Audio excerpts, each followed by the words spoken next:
TGIF. It was another profitable day in the MLB, and we got a full 15 game slate. Let's talk some baseball. What's going on, everyone? Welcome back in to another episode for Just a Bet Outside. I'm your host, Steven. And that's right, we got the video out a little bit earlier today. We are recording this kind of early evening on July 4th because we got some plans tonight, but we wanted to make sure we got a video out to you still. So only 3 of the 4 bets have been completed on July 4th. We are 2-1, hitting the only 1-unit play, so we're guaranteed some profit. We are on a 6-2 run, freaking finally. But we got one more bet. We'll go over all that in the bets recap. But just a quick reminder, if you're new to the channel, we don't do these long videos on the weekends. But I do still post bets. They will be in 3 places: on X, on Discord, which is free, by the way, and then also on the community tab of our YouTube page. So be sure to check that out over the weekend. You'll see WNBA bets and MLB bets. So just want to let you guys know. But like I said, we got another full 15 game slate, so I'm excited to get back into it. And of course, that means it's time for the baseball fun fact. So here we go. Despite being a power hitter, Joey Gallo, you know Joey Gallo, the lefty who always strikes out, he only has 3 career sac flies. That's unbelievable. And by the way, that was going into the season, so maybe he has another one, but still, that's absolutely insane to be a power hitter, fly ball hitter, and you have 3 career sac flies. He is a strikeout king, though. So anyways, in this video, we're going to recap yesterday and then give you the good and bad hitter matchups for Friday, the good pitcher strikeout matchups, then, of course, that entire pitcher report, and then the big game breakdown, which, by the way, we are going to be posting the poll for a big game breakdown, hopefully every single day for you guys to choose which one you want in the following video. We have one out right now, and so you're going to get that one. But anyways, then we're going to end it with the best bets and the hitter parlay ideas. We may not have a ton of bets right now because we're trying to get this bet out or video out early, but just want to let you know we'll still have those hitter parlay ideas as well. So, and of course, we wrap it all up with the bets recap. So hit that like button, leave a comment below, and if you're new to the channel, hit that subscribe button as we chase our first 26,000 subscribers. All right, let's get into it, and it starts with the recap. All right, here is the recap so far for July 4th, a 2-1 day. And as you can see, D-backs team total over. The game has not started yet as we're recording this part of the video. But the under 4.5 first 5 innings, cha-ching, 3-0 on the big game breakdown bets. That was a easy winner. It did help that 2 guys got thrown out at the plate. But I think it ended 1-0 after 5 innings. I mean, just a pitcher's duel between Scherzer and Michael King like I had hoped. That was a nice one. And then Chris Bassett had under 5.5 Ks. He came out of the gates struggling, and he ended with, I think, 3. Maybe he got a 4th, but I think he ended with 3 Ks. So that was a very easy winner, and that was our only 1-unit play, which is why we are guaranteed some profit today. And then the White Sox team total, I added over 1.5 the first 5 innings. They had a guy on third at least one time, maybe twice in the first 5 innings that they could not get across. They ended with 1 run, and we lose. It is what it is. It happens. So that was a half-unit loss. But 2-1, we'll take it as we try to dig out of the ridiculously big hole we have built ourselves thanks to an 0-11 run a few weeks ago, or a couple weeks back. But anyways, that's the bets recap. I'm ready to get into the baseball talk, and that means it's time for the good and bad hitter matchups. All right, we got 11 good hitter matchups right now in the first one. How about 54 ABs for Austin Riley? He is 21 for 54, 10 extra base hits, and 5 bombs off of Aaron Nola. That is not too shabby. We haven't talked about Austin Riley much this year. Him and the entire Braves offense has just been quiet. Just been kind of a weird season for them. And then Trey Turner, 11 for 31 with a home run versus the lefty Max Fried on the other side. Good little pitching matchup there with Philly and Atlanta. And then Aaron Judge, 3 for 9. Ref Snyder, obviously 6 for 10. Everybody loves to bet him. And then over there on the right, 9, 7, 6 at-bats with O'Neal Cruz, 3 for 6 against Severino. So anyways, those are the best hitter matchups. Take a screenshot and go get some winners. And now let's check out the bad ones. And we only have 5 of them. That's right. Travis d'Arnaud, 9 Ks versus Aaron Nola, 6 for 35. Orlando Arcias, 3 for 20. Then Hayward, 1 for 16. But how about at the bottom? DJ LeMahieu, 0 for 11 with 1 strikeout. And by the way, W. Contreras, because I know we had some confusion last time, that is not William. That is Wilson. That is his brother. That is the right team, the St. Louis Cardinals, going up against Corbin, 2 for 13 with 4 Ks. But it's Corbin. I can't imagine he can't hit Corbin. But anyways, those are the hitter matchups. And now let's talk some arms. These are the 2 best pitcher strikeout matchups for you on July 5th. And we start with Tanner Bybee versus the Giants. Giants, 13th highest K percentage versus righties the last 3 weeks. 22.9%. So it's not like they're a very high strikeout team, but I want to include this because I want to talk about Bobby a little bit. He has 109 Ks in 93.1 innings. He's similar home road K split, so not a big difference there. As you can see, 29 and 28. But he has really dominated lately. His May K rate, that means the month of May, was 24.8%. June was 35.7. Pretty impressive. He had some easier matchups, obviously, but he still dominated. He now has 7+ Ks in 5 of his last 6 starts. Cole Reagan's the lefty versus the Rockies. Guys, this is dream matchup, Bill USA. Colorado highest K percentage versus lefties in the last 3 weeks at 31.3%. Reagan's 126 Ks and 102.2 innings. It, like I said right there, reminds me of Garrett Crochet versus the Seattle Mariners when it just was a dynamite matchup and you couldn't have the K line high enough. And I'm not saying that's the case for sure here. Reagan's isn't dominating as much as Garrett Crochet, but Reagan's has been good. He also has an elite strikeout rate at home. He will be home here. It's 32.8% compared to 25.6% on the road. So he's in the right spot too, at home versus the Rockies. Last 2 starts versus the top 10 highest K teams. You see it right there. 11 versus the Marlins and 9 versus the Seattle Mariners, and those were both at home as well. So those are the 2 best pitcher strikeout matchups, but I know you guys want to hear about these other 2 because they're pitching, especially this first one. Just other matchups to let you know about. Mr. Paul Skeens, electricity. He is a freaking stud. But going up against the Mets, they have the 5th lowest K rate versus righties the last 3 weeks, 18.6%. They have been striking out a lot more lately against lefties, but not against righties. And then Pablo Escobar Lopez against those Astros. Houston has the 3rd lowest K rate versus righties in the last 3 weeks at 17.1%. Now, on these guys, especially Paul Skeens, maybe the matchup doesn't matter that much. I mean, it matters a little bit, obviously, if you're facing the Mets compared to the Mariners or something, but Skeens has been so electric. So we'll see where they drop his line, and that should be an interesting one. But just wanted to give you the info on that because it seems like everybody loves to bet his strikeouts when he pitches. So those are the best pitcher strikeout matchups for July 5th. And now let's take a look at the pitcher report. All right, these are the first 8 matchups of the day, and we start out with Griffin Canning versus Justin Steele. I mean, it says it in his name, guys. He is a can, but Justin Steele is throwing the ball really well. How about a 2.85 expected ERA, above average K rate, above average walk and hits? He's just been impressive. He's starting to look like his old self. And Severino, who's had a good year, obviously, as you can see by the numbers, he's really been a good pickup for the Mets. But going up against Paul Skeens, that is one heck of a matchup there. And then Sonny Gray against Patrick Corbin. Obviously, advantage St. Louis Cardinals, but it seems like Corbin has just been decent lately. I don't know what it is, but he hasn't been all terrible. We just got to admit it. But Tanner Houck versus Nestor Cortez in the rivalry between the Yankees and the Red Sox. Houck has been really good, as has Cortez, especially at home this year. And then Tanner Bybee, we talked about, and the Giants never have a pitcher listed, so they are blank. Drew Thorpe, the youngster, we know all about him. He's made, I think, 3-4 starts now, and made his first home start finally and looked good last week, but now he gets to go against the Marlins, who have a bullpen opener, it looks like, in Hoeing. Then Aaron Nola and Max Fried, like we talked about, just a great matchup in Atlanta, probably the best one on this page, other than maybe Skeens and Severino. But and then Reese's Pieces finishes it out over there against Connor Spires after the Reds just swept the New York Yankees. But those are the first 8 matchups. All the averages are on the bottom. Hopefully this helps you get some winners, or at least starts your day with MLB betting. And now let's check out page 2.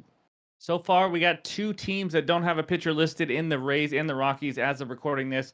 We already talked about Cole Reagans. He's been a stud. And then Michael Lorenzen for the Rangers, a guy who's due for some negative regression this year. Let's face it, doesn't miss a lot of bats, walks a lot of guys. And then Doobie Dubin of the Houston Astros, I believe a bullpen opener for them, going up against Pablo Lopez. And then Albert Suarez for the Baltimore Orioles. I mean, 2.43 ERA. It's been really impressive, but my goodness, is there anybody due for more negative regression than him? 4.32 expected ERA.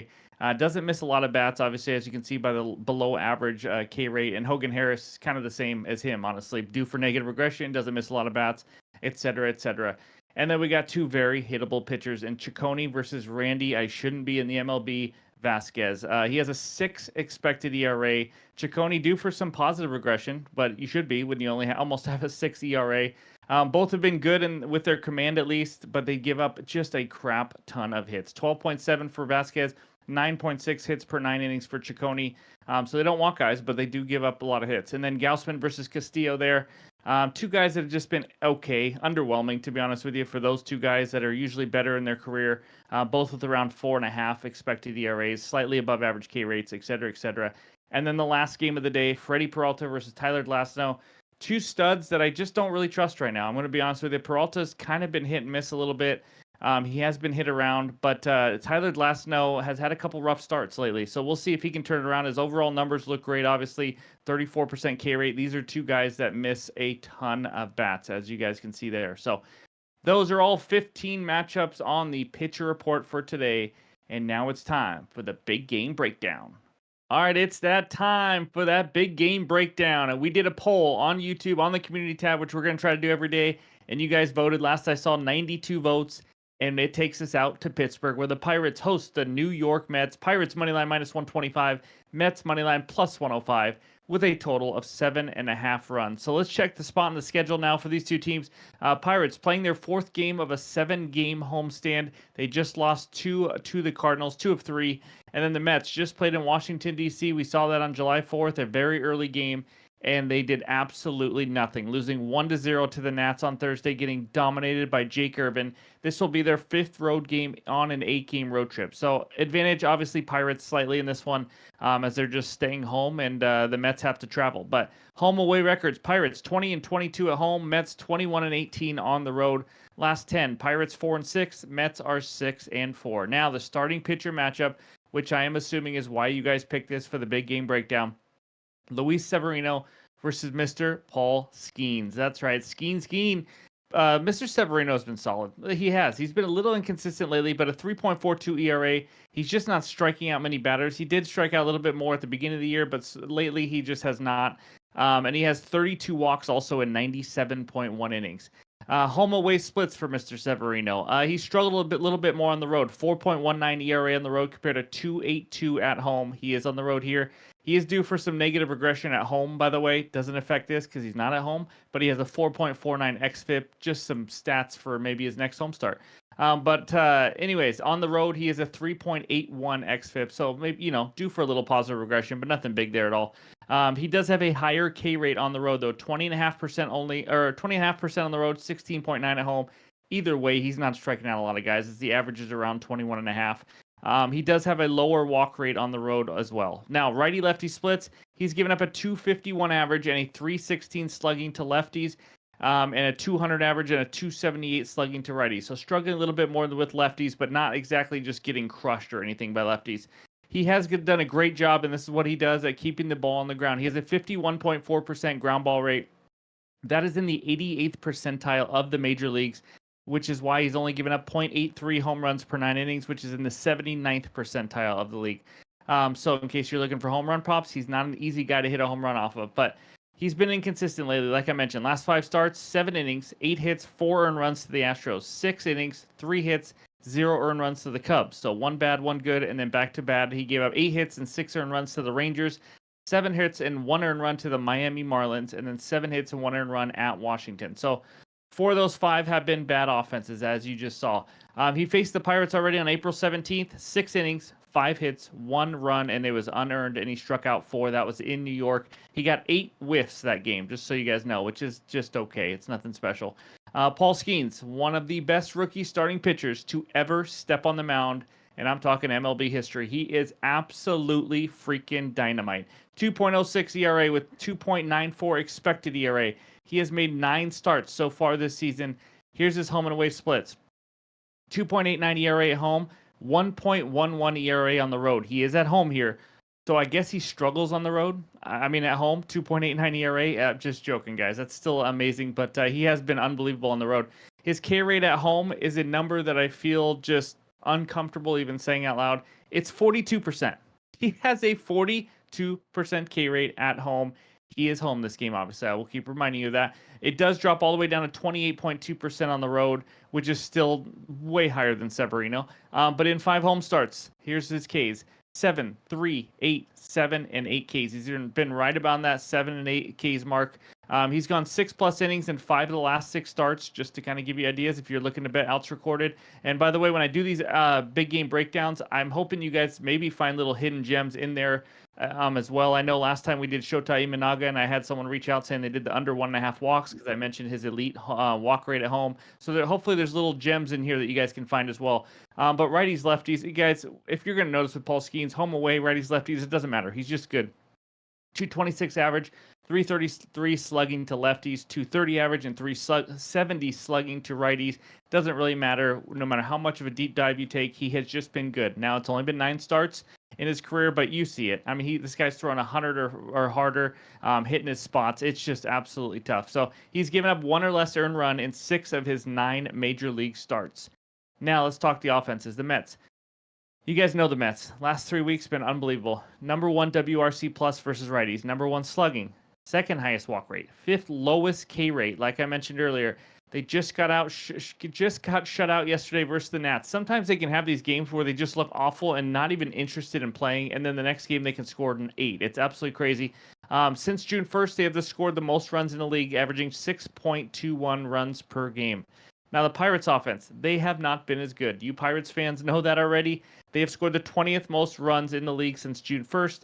Last 3 weeks versus righties, 19th WRC plus, 17th slugging, 5th highest K rate, and just average on a walk rate. But now at home, since June 1st, 28th WRC plus at home, 26th batting average, which is worse than the Tigers. Just want to point that out. And they're averaging 2.83 runs per game in their last 6 games. They suck at home. They just do. Offensively, they suck at home. They mostly suck everywhere. And I'm not making fun of you, Pirates fans of this team or anything. I'm a Mariners fan. I think this offense is better than the Mariners. But the bullpens, now let's talk about that. Pirates just use Holderman. If you don't know him, he's good. 1.71 ERA this season. They used him for 17 pitches yesterday. It's his second day in a row, so he's probably not going to be available. Aroldis Chapman did not throw yesterday, but he did throw July 3rd, I believe it was, which 2 games ago. He threw 27 pitches. I think he's probably going to be good to go here after a day off. But Mets, they're in good shape. They only used Adrian Hauser yesterday, but 2 days ago they did use Ottavino, Diekman, and Adcock. And Diekman threw 27 pitches. Adcock threw 17 pitches, I have. So, I mean, I think they're all going to mostly be available. So the Mets are going to be in good shape in the bullpen. So before we get to my best bet in this one, though, let's talk about some props to consider. I kind of struggled finding really, really good props that I love in this one. Maybe Severino under 2.5 earned runs, but then that got really juiced. He's playing a bottom 5 offense, obviously, like I mentioned. He's done decent against bad offenses. Skeens K prop. Now, we all want to talk about it every time. Like we mentioned, it's set at 7.5. I just found out. He's been right around this 7 or 8 mark, and now the Mets are the 5th lowest K rate versus righties. It's a tough one to take. He could easily get 10 Ks. I'll just say that. But again, he could easily get 6 or 7 because it's not easy to strike out that many Mets players. So, anyways, that's an option. But Jake Irvin did have 8 yesterday. Just saying. But for the hits props, you got to probably think Brian Reynolds would be one. 3 for 7 off Severino, just having one hell of a season with that long hitting streak and everything. But obviously it's snapped now, but he still had a great season. But anyways, those are just some props to consider. Now my best bet, it's going to be a half unit play, not a full unit on this one, but we're going to get it. We're going to go take the under 4.5 runs in the first 5 innings at this one. It's a little juice, as you can see, at minus 130. But you know what? I got to take it. You could take -4 or -4. You could take under 4 and take the push on BetMGM. I think it was -110 range, somewhere around there. -115. But I'm going to go 4.5, take the juice at -130. But here's the deal. We talked about it a lot already. Skeens. What am I saying? When I talk fast, I don't know what I'm saying. Paul Skeens is practically just a lock to give up like 1 earned run every time. It's been unbelievable. He's done it in almost every single start. Now, this Mets offense is going to be a little bit of a challenge. They got some hitters. But, if he gives up 1 or 2 runs, I still think we're pretty good here. And you just saw a solid Jake Irvin just absolutely dominate the Mets as well, even though that was kind of a tricky spot, early game and all that. But I think there's a chance we see the Mets offense come down to earth a bit because they are not as good as this just number 1 team by far in the major leagues. But they have been really impressive, and they got some hitters. Alvarez, JD Martinez, Lindor, all those guys are swinging it well. But Skeens is a different animal. I'm having a hard time saying his name. But anyways, and then on the other side, Severino's been pretty solid. Obviously worse on the road, but you know who else has just been crappy and sucked? The Pirates. They're just so bad. They're bottom 5 offense. Severino is a good enough pitcher to take care of a bottom 5 offense when they're at home. No one single player, this is crazy, no one single player on the Pirates is hitting over 250 in the last 7 days. They have just been terrible. I think we see maybe a 1-1, 2-1 type of game in the first 5 innings. And you know what? Even if we get a 3-1, 2-2, it's still a winner. But Severino doesn't give up many bombs. Pirates don't hit many home runs.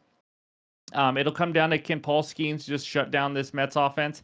And I think he can. I mean, if we sign me up for him giving up 1 to 2 runs or less, I think we got a really good chance here. So let's see if we can move to 4-0 on the big game breakdown best bets. But also, I do want to mention, I don't want to take the full game under because it's a low total. It doesn't take much for one of these offenses to just absolutely blow it. So I'm just going to count on Skeens versus Severino in this matchup. So give me the under 4.5 in the first 5 innings as my first best bet. And now let's check out bet number 2. All right, this second game takes us out to Seattle. We got the Mariners hosting the Toronto Blue Jays. The Mariners on the money line -150, Jays on the money line +125. Total of 7.5 runs. And if you haven't been to T-Mobile Park, when the Blue Jays come to town, it sucks because the Toronto fans take over our stadium. That's for sure. But my best bet in this game, it's not a side, it's not a total. Give me a player prop. Kevin Gausman under 2.5 earned runs. I got this at -120 on Bet365. I'm putting a full unit on it. I've seen it at like -140 in some books, -145, but -120 on Bet365 is a great deal. I know Gausman has not had a great season. I know that, but he has been absolutely amazing on the road. He just has. He has a 2.22 ERA on the road as opposed to a 7.19 ERA at home. It's absolutely insane. He's under this line in 6 of 8 road games this season. He's actually allowed 1 or less earned runs in 6 of 8 road starts. The only 2 he didn't and he let up more were against division rivals that just know him really well. New York Yankees and Boston, and they just hit him around. But he's done really well facing these inferior offenses like the Seattle Mariners. Since his fourth start since his fourth start this season, and I'm saying that because he came out just out of spring training not ready to go. First 3 starts just got completely rocked. Since start 4, he's figured it out a little bit. So since that one, he's faced Oakland. He had a complete game shutout. White Sox, 1 earned run in 6 innings. Detroit, 1 earned run in 6 innings. Nats, 0 earned runs in 5.1 innings. Enter another crappy offense in my Seattle Mariners. The Mariners have allowed 10 straight right-handed pitchers to give up 2 or less earned runs against them. So 10 straight have gone under this line. That includes guys like Kyle Tyler, Zach Littell, Ryan Pepio, Dean Kramer, and Bailey O'Bear. It's not like they're facing the aces of every staff or anything like that. Mariners offense last 3 weeks versus righties, 24th WRC plus, 29th slugging. Just FYI, there's only 30 teams in the league. Highest K rate in all the league, in all the land. It is just all so bad. They averaged 3.8 runs per game this season, which is 27th in the majors. 3 or less runs scored in 7 of the last 9 games. This game also happens to be in Seattle, like I mentioned. T-Mobile Park, it's literally where runs go to die. It is the #1 pitcher's park in the major leagues. That's why you always see low totals on games in Seattle. That and our offense sucks. So give me Kevin Gausman under 2.5 earned runs allowed as my second best bet. And now before we get to those hitter parlay ideas, let's check out the KALSHI trade of the day. All right, it's time for that KALSHI trade of the day. That's right, baby. Here we go, and we got a sports one. So go up to this search link right up there. You type in sports, and you're going to see it pop up here. It is Bill freaking Belichick. That's right. Will he get a head coaching job before May? And by the way, if you are new to KALSHI, this is awesome. You click that link below and sign up. This is trading, and it's federally regulated in all 50 states. And you can trade on, it's just like stocks, but instead it's all world events and different things, more things that interest you, in my opinion.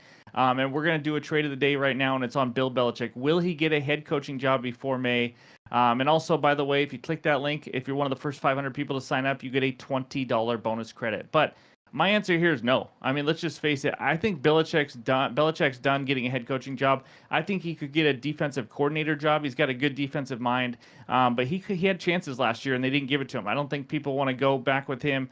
Kind of just a really old school coach. You saw some flaws in it when Tom Brady was gone. So what we're going to do is we're going to click on no. 57 cents per contract, which means it is a favorite. And then we're just going to buy 5 contracts. We're going to go little right now. So as you can see, there's the payout. And then after you do that, you hit the review button, and then you submit that trade, and we are in and locked up. Obviously, we're not going to know until next year, but that's what we got going on. So that's our KALSHI trade of the day. And now let's go check out the hitter parlay ideas. All right, I got 4 hitter parlay ideas for you today. Obviously, there's a ton out there. You've heard me the last couple days. There's some guys that are just rinse and repeat, rinse and repeat. But let's talk about some guys we haven't talked about much. First one, Austin Riley. You saw it earlier, 21 for 54 off of Aaron Nola with 5 bombs. That's right, chicks dig the long ball. He also has 1+ hit in 8 of his last 10, so he's in pretty good form. And he's been much better versus righties. 275 average compared to 203 versus lefties. He also hits a little better at home. Christian Walker, holy smokes. This guy has been ridiculous. He absolutely annihilated the Dodgers. Highest batting average in the MLB in the last 7 days, 524. 2+ hits in 5 straight games. That's right, 2+ hits in 5 straight. So that's an option also. HRR is the last 5. That's hits, runs, and RBIs. Usually lines are at 1.5, 2.5. Here's what he's done: 7, 11, 4, 5, and 3. Guys, it's just been insane for him. And obviously, he's not going to keep this streak up. But if you want to ride a hot bat, this is one of them. He's going up against Randy Vasquez. I've talked about it before. He is probably not a pitcher very long for the majors. I just don't think he's very good. He's extremely hittable. And then the third one, a guy we haven't mentioned at all this year, Jose Miranda for the Twins. Obviously, you could say Carlos Correa here. We talk about these guys all the time, though, so I'm mentioning other guys. Third highest batting average in the major leagues in the last 7 days at 458. You guys probably didn't know that. He's facing a bullpen day for the Astros, which is, kind of hard to determine on how he's going to do or who he's going to face exactly. But he is on an 8-game hitting streak, including going 5 for 5 yesterday. That's right. He had 12 hits, runs, and RBIs yesterday in one game. He has had 2+ hits in 4 of his last 6 games now. He hits about middle of the order for the Twinkies, in case you didn't know. And then Donovan Solano for the Padres. Again, here you could go Profar, you could go Machado, whatever you want. But I'm going to give you guys some other ones. Donovan Solano is hitting 391 in the last 7 days for the Pods. 2+ hits in 3 of his last 6 games and 5 of his last 9 games. He's hitting 333 at home, and he's facing Slade Ciccone. That's right. He has given up a lot of hits this season, as you guys already saw on the pitcher report. So those are 4 kind of under the radar. Christian Walker's not under the radar, but 4 hitter parlay ideas. My 2 best bets, including a big game breakdown and all the research help you need for Friday, July 5th. I'm just glad we were able to get this video out to you guys. Hopefully we can get some winners, and it's been a nice little run for us. So I want to keep this going into the weekend. But before we end it all, let's check out the recap. And like I mentioned, we did the first part of the video earlier today, and I just realized that we just cashed the D-backs team total over 3.5. Yeah, buddy. So we were on a nice 7-2 run, and we went 3-1 yesterday. Gotta love that. Find out while we're recording. But anyways, under 4.5 runs, first 5 innings in the Mets and Pirates game is bet number 1 as the big game breakdown, half unit play. And then Kevin Gausman under 2.5 earned runs at -120 on bet 365. That's a full unit. And again, just like I said, we're trying to get this video out a little earlier on July 4th. So I'm going to have more bets and more plays to add, but just wanted to give you as much as I can for now. So thank you guys for watching. I hope you have a great 4th of July, obviously. And let's crush the books again. Let's have another good day on Friday. If you haven't already, hit that like button. As always, we appreciate the support, but hope you have a good one. We'll talk to you soon.